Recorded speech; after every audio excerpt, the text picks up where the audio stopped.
Hello, good morning. Durga Pal ma'am की class में आप सबका स्वागत है। Good morning students, welcome back to Durga Pal ma'am's class. आज जिस विषय को हम इस क्लास में पढ़ने जा रहे हैं वो है समास। समास क्लास 9 का व्याकरण भाग का एक टॉपिक है जो 4 मार्क्स का आपसे एग्जाम में पूछा जाता है। समास व्याकरण में सबसे सरल टॉपिक है, सबसे आसान टॉपिक है ये समास। इसे समझने में ज़्यादा मशक्क़त नहीं करनी पड़ेगी, कोई मेहनत नहीं करनी पड़ेगी, बड़े आराम से आप समास को समझ सकते हैं। समास को समझने के लिए आप पहले इसकी परिभाषा को देख लीजिए। मैं इतना ज़रूर कहूँगी, समास समझाना शुरू करने से पहले मैं आपसे कहूँगी कि इस क्लास को छोड़ करके आप मत जाइएगा, क्योंकि बीच में जहाँ भी आप क्लास छोड़ देते हैं या फिर स्किप कर देते हैं वहाँ से आप उस चीज़ को समझ नहीं पाते हैं, उसका लिंक टूट जाता है और पूरी तरह से फिर बात समझ में नहीं आती है। इसलिए क्लास में पूरी तरह से बने रहिएगा और क्लास शुरू होने से पहले अपनी अटेंडेंस लगा दीजिएगा। अटेंडेंस लगाने के लिए आपको पता है कि आपको लाइक का बटन प्रेस करना है। तो शुरू करते हैं आज का टॉपिक जो है समास। समास दो या दो से अधिक शब्दों के मेल से नए शब्द बनाने की क्रिया को कहते हैं। समास का मतलब है कि दो या दो से अधिक शब्द हमें दिए गए हैं और उन शब्दों को इकट्ठा करके हमें एक शब्द बनाना है, तो उसे कहेंगे हम समास। और जब हम उन शब्दों को इकट्ठा करके एक बना देते हैं तो उसे कहते हैं समस्त पद। वो समस्त पद होता है। और जब ये दो या दो से अधिक शब्द अलग अलग होते हैं तो इनको कहते हैं विग्रह। तो ये विग्रह होते हैं। यहाँ पर दिया हुआ देखिए आप, इस विधि से बने शब्दों को समस्त पद कहते हैं और जब समस्त पदों को वापस अलग अलग कर दिया जाता है तो उसे समास विग्रह कहते हैं। तो आपसे जो एग्ज़ाम में क्वेश्चन पूछा जाएगा वो इसी तरह पूछा जाएगा आपसे कि आपको एक समस्त पद दिया होगा, उसका आपको विग्रह करना होगा। कैसे, देखिए जैसे यहाँ पर दिया हुआ है गंगा का जल, ये विग्रह है।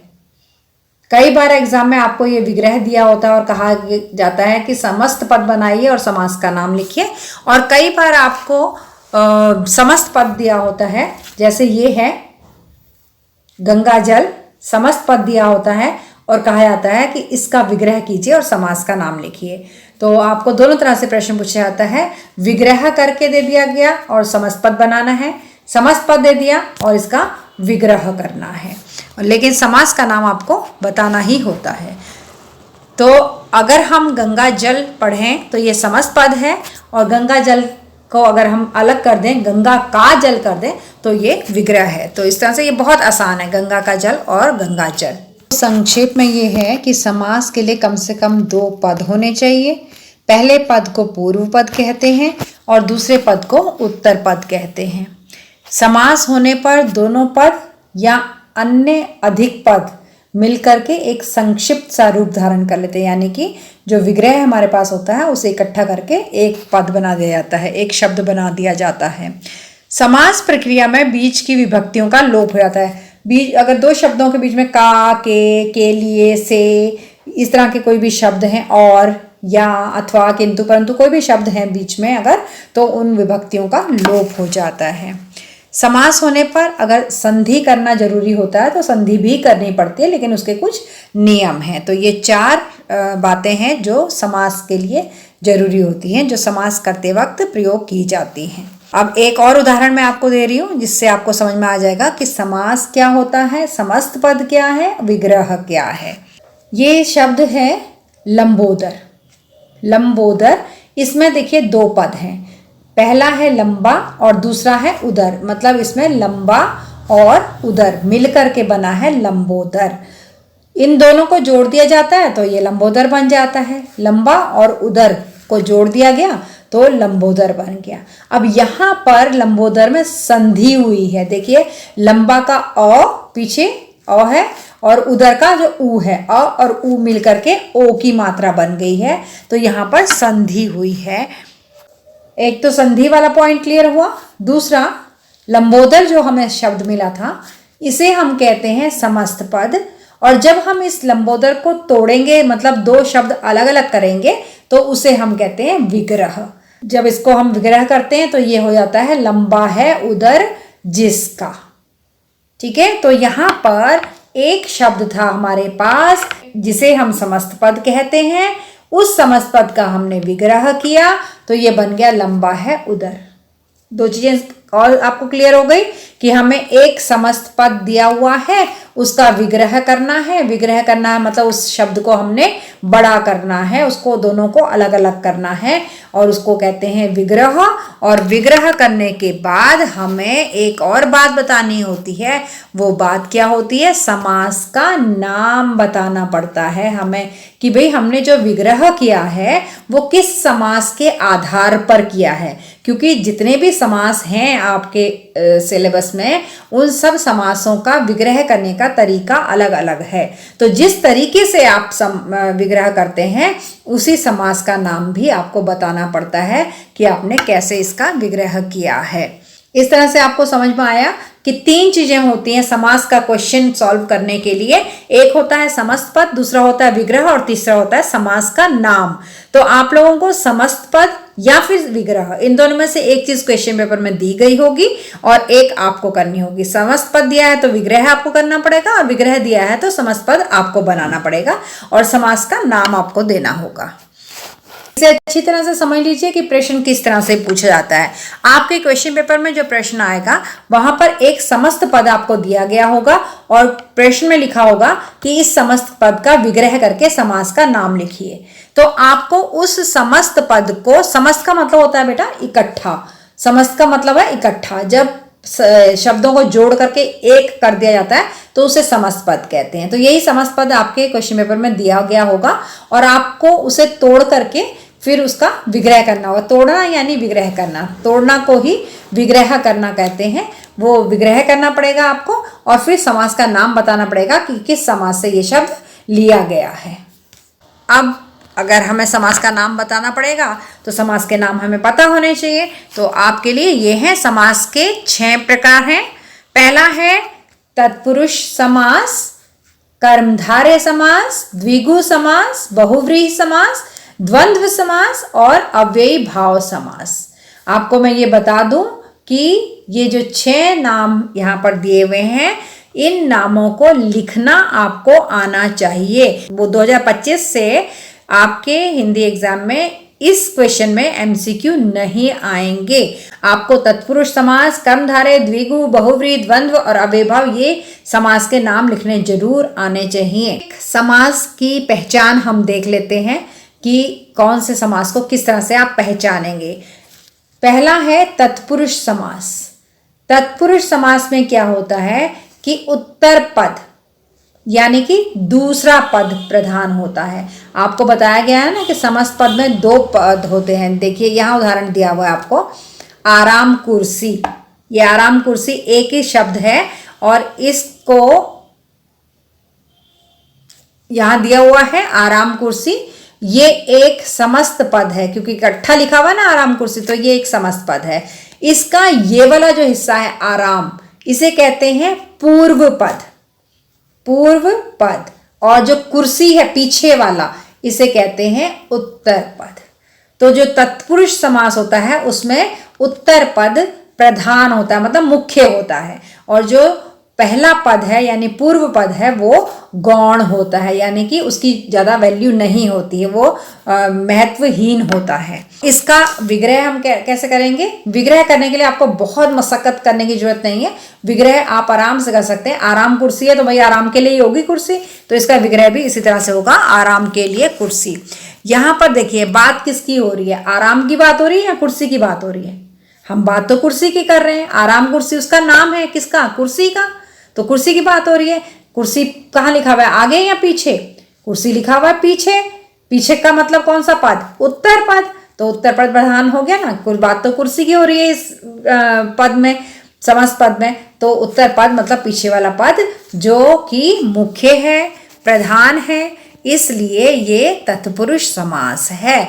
जिस भी समास में उत्तर पद प्रधान, जिस भी समास में उत्तर पद पीछे वाला शब्द प्रधान होगा, मेन होगा, मुख्य होगा, वही समास तत्पुरुष समास होगा। तो ये पहचान है तत्पुरुष समास की।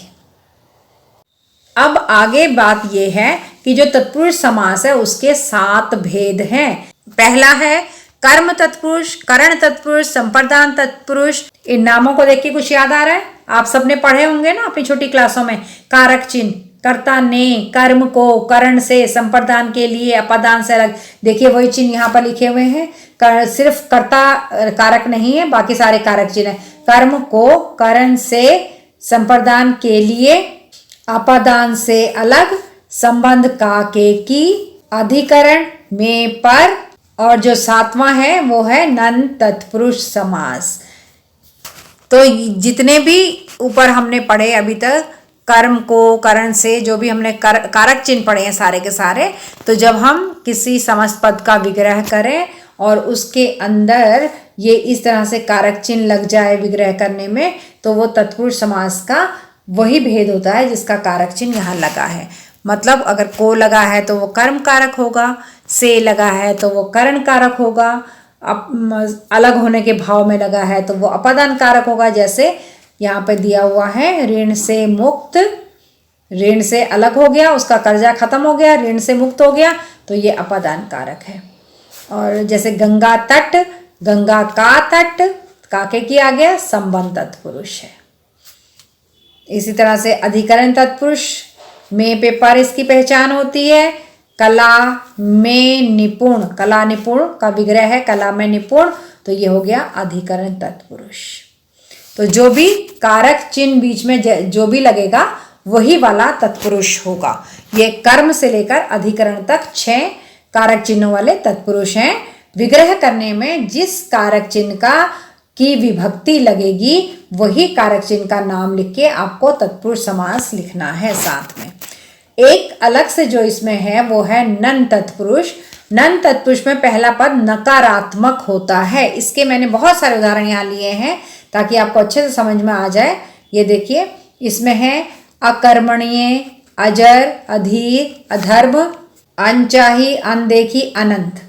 सारे आपको दिखाई दे रहा होगा कि सबके आगे जो लगा हुआ है वो छोटा अ लगा हुआ है, छोटा अ। तो जितने भी छोटे अ वाले शब्द होते हैं समस्त पद में वो सब नन तत्पुरुष समास के ही उदाहरण होते हैं।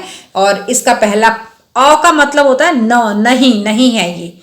अजर जो बूढ़ा नहीं है, अधीर जिसमें धैर्य नहीं है, अधर्म जो धर्म से संबंधित नहीं है। तो नहीं, नहीं के अर्थ में ये आता है, नकारात्मक होता है। तो जो भी समस्त पद नकारात्मक होगा, जिसका पहला पद नकारात्मक होगा, वो नन तत्पुरुष समास होगा। देखिए इनके विग्रह भी मैंने नीचे करके दिखाए हैं आपको। देखिए अकर्मण्य पहला था, ये इसका विग्रह क्या है, न कर्मण्य, ये देखिए। और दूसरा था अजर, तो उसका है न जर। तीसरा था अधीर, तो उसका है न धीर। और चौथा था अधर्म, उसका विग्रह है न धर्म। तो इस तरह से जो भी अ वाले समस्त पद होते हैं उनका विग्रह न से होता है। अ की जगह पे न आ जाएगा और पीछे का पद हम लगा देंगे न जर। तो ये हो गया नन तत्पुरुष समास। इसके बाद दूसरा समास है कर्मधारय समास। कर्मधारय समास में पहला पद विशेषण होता है और दूसरा पद विशेष्य होता है। यानी कि एक पद उपमान होता है और दूसरा पद उसका उपमेय होता है। पहला पद उसका विशेषण होता है और दूसरा पद विशेष्य होता है। कैसे, देखिए उदाहरण के माध्यम से। ये है प्रधानाध्यापक, ठीक है। इसका प्रथम पद क्या है, प्रधान, और दूसरा क्या है, अध्यापक। 2 पद हो गए समस्त पद में। पूर्व पद है प्रधान और उत्तर पद है अध्यापक। तो पूर्व पद का इसका जब हम विग्रह करेंगे समस्त पद का, तो विग्रह होगा इसका प्रधान है जो अध्यापक। इसमें क्या है, अध्यापक की विशेषता क्या है कि वो प्रधान है, प्रधान उसकी विशेषता है। इसका मतलब अध्यापक जो है वो विशेष्य बन गया और प्रधान उसकी विशेषता है। एक पद इसका विशेषण है और दूसरा पद इसका विशेष्य है। तो यही कर्मधारय की पहचान है, जिसका एक पद विशेषण होता है और दूसरा पद विशेष्य होता है। यानी कि एक शब्द की विशेषता बता रहा है दूसरा शब्द, तो उसे कर्मधारय समास कहते हैं। अगला है द्विगु समास, जहां समस्त पद का पहले वाला पद यानी पूर्व पद संख्यावाचक विशेषण होता है, वहां द्विगु समास होता है। जैसे पंचतंत्र, पहला पद क्या है? संख्यावाची। संख्यावाची मतलब गिनती, 1 2 3 4, 1 2 3 4, ये क्या है? पंच, पांच, पांचवा, 5।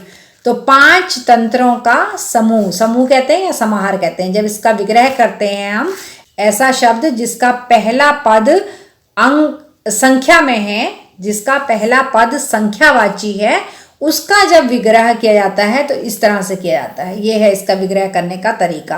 5 तंत्रों का समूह, या तो आप समूह लिख दीजिए या फिर समाहार लिख दीजिए, दोनों का एक ही मीनिंग है।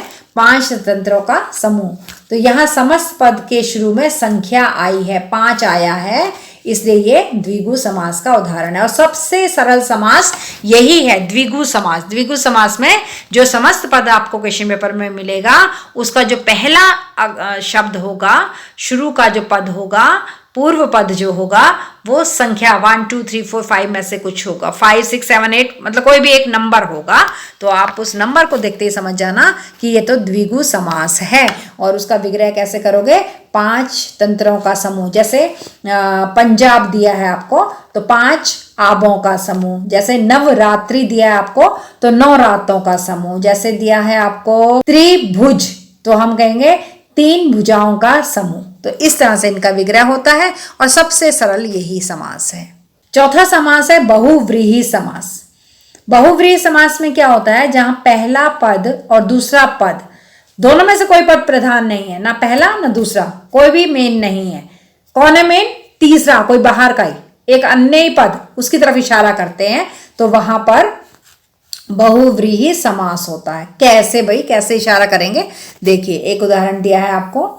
जैसे आपके पास समस्त पद आया एक दंत, ये आया है आपके एग्जाम में लिखा हुआ एक दंत। अब आपको कुछ कुछ तो पता होगा ही। एक दंत, एक दांत वाला कौन है? गणेश जी हैं, जिन्हें एक दंत कहा जाता है। आपने गणेश जी की आरती पढ़ी, एक दंत दयावंत चार भुजाधारी, तो वो एक दंत है। इसका जब हम विग्रह करेंगे तो विग्रह होगा एक दांत वाला है जो, यानी ना तो एक इसमें से प्रधान है, ना ही दंत दांत इसमें से प्रधान है, कुछ नहीं, ना एक को लिया है ना दांत को लिया है, सीधा कहा है कि एक दांत वाला है जो से पता चल रहा है कि कोई तीसरा ही है जो एक दांत वाला है। और इसके साथ हमें इसका नाम भी देना पड़ता है। कौन है भाई? वो एक दांत वाला गणेश जी है। तो यहां पर एक और दंत में से कोई भी पद प्रधान नहीं है, बल्कि एक तीसरा ही पद यानी कि गणेश जी यहां पर मुख्य हैं। इसलिए ये कौन सा समास हो गया बच्चों? ये हो गया हमारा बहुव्रीहि समास, क्योंकि ये तीसरा पद, अन्य पद प्रधान है, जो कि हमारे समस्त पद में था ही नहीं। गणेश जी हमारे समस्त पद में नहीं थे, लेकिन एक दंत था, ना उसमें से एक को हमने प्रधान माना, ना दांत को प्रधान माना, बल्कि हमने गणेश जी को प्रधान माना। तो इसलिए ये बहुव्रीहि समास है। आगे बच्चों समझ में। अगला समास है द्वंद्व समास। यहाँ पर द्वंद्व के स्पेलिंग मिस्टेक हो गए थे, इसलिए मैंने उसको ढक दिया है उसे, और वापस से यहाँ पर मैंने लिख दिया है द्वंद्व समास, क्योंकि स्पेलिंग की मिस्टेक आपकी नहीं होनी चाहिए, टाइपिंग मिस्टेक हो गई थी।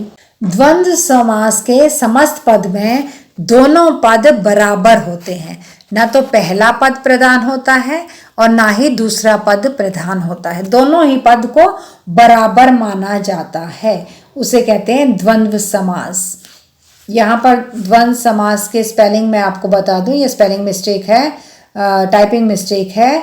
ये द्वंद्व इस तरह से लिखा जाता है, यहाँ एक वो गायब है, द्वंद्व, इसको ध्यान करिएगा। तो द्वंद्व समास के समस्त पद में दोनों पद बराबर होते हैं, ना तो पहला पद प्रधान होता है ना ही दूसरा पद प्रधान होता है। इसमें दोनों पदों को मिलाते समय बीच में जो भी शब्द होता है उस शब्द को छिपा दिया जाता है, उसको गुम कर देते हैं, उसे लोप कर देते हैं। जैसे एग्जाम्पल देखिए, इसका एग्जाम्पल है भाई बहन।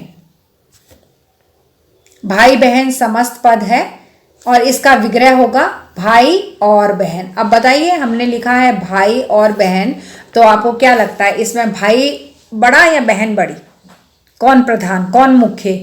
कोई भी नहीं, दोनों बराबर है। हमने कहा भाई और बहन, भाई भी है और बहन भी है, दोनों को बराबर हमने दिया है।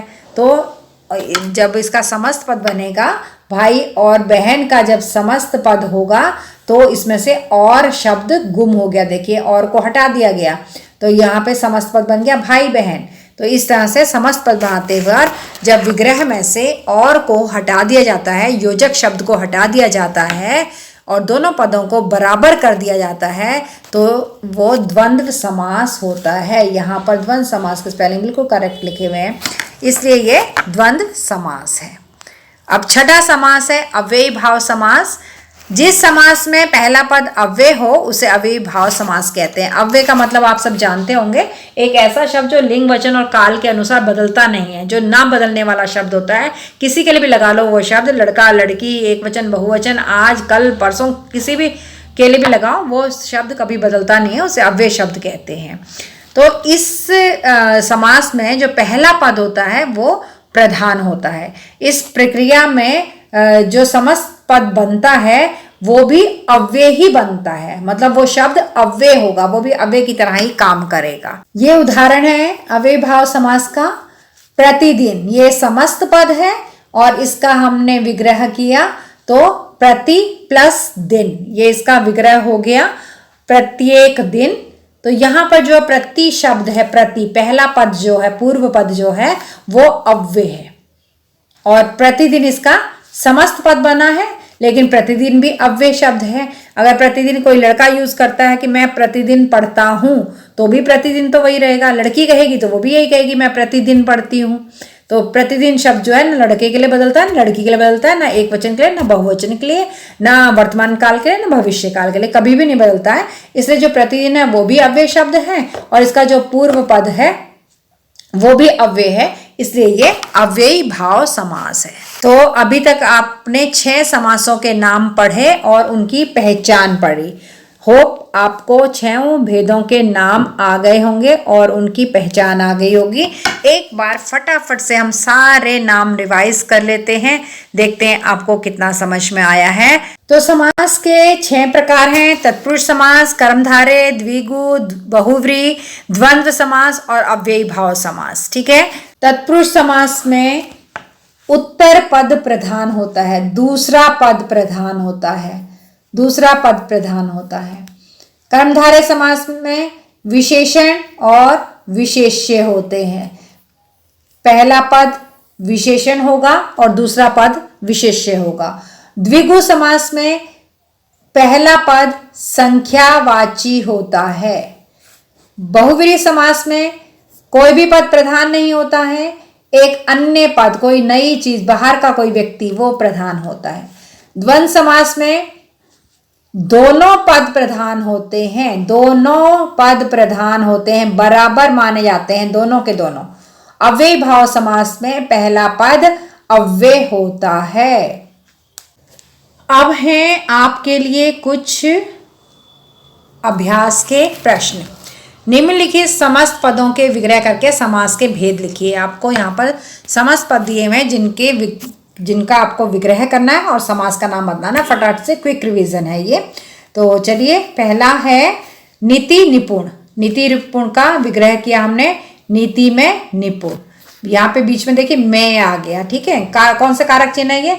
कर्ता ने, कर्ता तो कारक होता ही नहीं है तत्पुरुष में, कर्म से शुरू होते हैं। कर्म तत्पुरुष, करण तत्पुरुष, संप्रदान, अपादान, संबंध, अधिकरण। तो किसका चिन्ह है ये? अधिकरण का। में, पे, पर, अधिकरण का चिन्ह है, तो ये होगा अधिकरण तत्पुरुष। और मैंने यहाँ पे सिर्फ तत्पुरुष लिखा है, वो इसलिए लिखा है, तत्पुरुष समास लिख देने से भी आपको पूरे मार्क्स मिल जाएंगे। अधिकरण तत्पुरुष लिखना भी जरूरी नहीं है, इसलिए मैंने उस भेद को भी यहाँ पर नहीं दिया है। आगे है दूसरा गिरधर। गिरधर, गिर मतलब पहाड़, धर मतलब धारण करने वाला। तो गिरी को धारण किया है जिसने। कौन है गिरधर जी? हमारे कृष्ण का नहीं है, हमारे गिरधर भगवान है, उनका नाम है गिरधर। तो गिरी को धारण करने वाला यानी कृष्ण भगवान नाम आपको देना पड़ता है। तो यहाँ पे देखिए, ना तो पहाड़ की बात हो रही है, ना धारण करने की बात हो रही है, बल्कि बात किसकी हो रही है? कृष्ण की हो रही है। किसी अन्य पद को प्रधान किया गया है, तो ये कौन सा समास हो गया? बहुव्रीहि समास। अगला देखिए, पंच परमेश्वर पर जो पहला पद है वो पंच है। यहाँ आप कंफ्यूज मत होइएगा, पंच मतलब पांच नहीं है, ये वो वाले पंच है जो गांवों में पंच होते हैं ना, निर्णय करते हैं, फैसला सुनाते हैं जो पंच, तो पंच को पंच परमेश्वर कहते हैं, वहाँ फैसला जो सुनाते हैं। तो इसका विग्रह है पंच रूपी परमेश्वर, इसलिए ये कर्मधारय समास है। कहीं आप लोग कंफ्यूज हैं कि पंच का मतलब पांच है और ये तो द्विगु समास होना चाहिए, तो नहीं, ये पंच परमेश्वर बोले पंच है, जज वाले पंच। अगला है प्रति व्यक्ति। प्रति व्यक्ति, देखिए आगे शब्द आया है प्रति। प्रति जो है अव्यय शब्द है और इसका विग्रह है प्रत्येक व्यक्ति, अव्यय भाव समास। एक और बात मैं आपको बता दूं कि जो अव्यय भाव समास है, अगर आपको नहीं याद हो कि अव्यय भाव समास कैसे ढूंढेंगे हम, तो उसके लिए मैं बता दूं आपको कि देखिए एक शब्द तो यहीं दिया हुआ प्रति, एक शब्द होता है यथा, एक शब्द होता है आ। अगर पहला पद जो है, जैसे प्रति व्यक्ति का पहला पद प्रति है, इस तरह से पहला पद अगर यथा लिखा हो, पहला पद अगर आ लिखा हो, बड़ा आ, तो ये अव्यय भाव समास होते हैं। यथा है, आ है, प्रति है, और एक और होता है, वो होता है जैसे गांव गांव, इस तरह से लिखा होगा गांव गांव, एक ही शब्द दो बार आएगा, तो ये भी अव्यय भाव समास की पहचान होती है। आगे है भर पेट, पेट भरकर। देखिए भर पेट में भी जो पहला पद है वो अव्यय शब्द है, तो पेट भरकर अव्यय भाव समास। अगला है गगन चुंबी, गगन को चूमने वाला। ना तो गगन की बात हो रही है ना चुंबी की बात हो रही है, एक तीसरे की बात हो रही है जो गगन को चूमता है, मतलब बहुत ऊंचा है जो, तो इसलिए ये तीसरा पद प्रधान है, बहुव्रीहि समास। अगला है नवरत्न।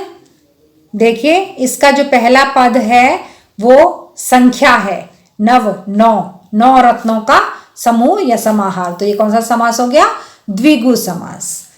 अगला कृष्ण सर्प, कृष्ण मतलब काला, सर्प मतलब सांप, तो सांप काला है मतलब सांप की विशेषता बता रहा है काला, तो ये हो गया कर्मधारय समास। एक पद विशेषण एक पद विशेष्य, तो ये हो गया कर्मधारय समास। अगला है कलम दवात। कलम दवात, कलम और दवात दोनों पद प्रधान है, ना पहला ना दूसरा, दोनों मिलके प्रधान है, कलम भी और दवात भी। किसको हम ज्यादा माने, किसी को नहीं मान सकते हैं, तो इसलिए यह है द्वंद्व समास। द्वंद्व समास में दोनों पद समान होते हैं और लगा करके विग्रह किया जाता है। अगला है मृग नयनी। मृग नयनी में मृग के समान नयनों वाली, कोई तीसरा ही पद है भैया। मृग नयनी किसी सुंदर स्त्री को कहते हैं जिसकी आंखें बहुत सुंदर होती हैं, उसको कहते हैं मृग नयनी, तो इसका मतलब ये किसी ऐसी स्त्री के बारे में बात है जो कि बहुत सुंदर है। अब मृग में भी वो स्त्री नहीं है, नयनी में भी स्त्री नहीं है, तीसरा ही कोई पद प्रधान है, इसलिए यह है बहुव्रीहि समास। आगे देखिए पंचामृत। पंचामृत में फिर से आगे से संख्यावाची पद आ गया है, 5 अमृतों का समूह, द्विगु समास। अगला है चांद सूरज। चांद बड़ा कि सूरज बड़ा, भाई कोई भी, दोनों ही बड़ा है, दोनों इक्वल है हमारे लिए, तो हम कहेंगे चांद और सूरज, और लग गया विग्रह में द्वंद्व समास, दोनों पद बराबर हैं। अगला है चतुरानन। चतुरानन में देखो फिर से चतुर आ गया है, चतुर मतलब चार, चार चतुर आनन, आनन का मतलब होता है सिर, 4 सिरों वाला। कौन है 4 सिरों वाले, ब्रह्मा जी हैं। तीसरा पद प्रधान हो गया, ना चार ना सिर, बल्कि तीसरा पद प्रधान हो गया, बाहर का ही कोई व्यक्ति प्रधान हो गया है, तो ये ब्रह्मा जी हैं, बहुव्रीहि समास। पंचतत्व। पंचतत्व का अगला पहला जो पद है, पूर्व पद जो है वो पंच है। पंच का मतलब संख्या आ गई, 5, 5 तत्वों का समूह या 5 तत्वों का समाहार, तो इसे कौन सा समास कहेंगे, द्विगु समास। तो ये थी आज की क्लास, समास, बहुत ही सरल टॉपिक। समास के 6 भेद हैं और 6 भेदों का मैंने आपको यहाँ परिभाषा दी, उदाहरण दिया, और अंत में हमने एक एक्सरसाइज भी कर ली। तो उम्मीद करती हूँ कि आपको समास समझ में आए होंगे। अगर अभी भी कोई कन्फ्यूजन है तो एक बार इस क्लास को दोबारा से अटेंड कर लें, आपकी सारी कन्फ्यूजन दूर हो जाएगी। Please like, share and subscribe my channel and don't forget to drop a lovely comment. Thank you.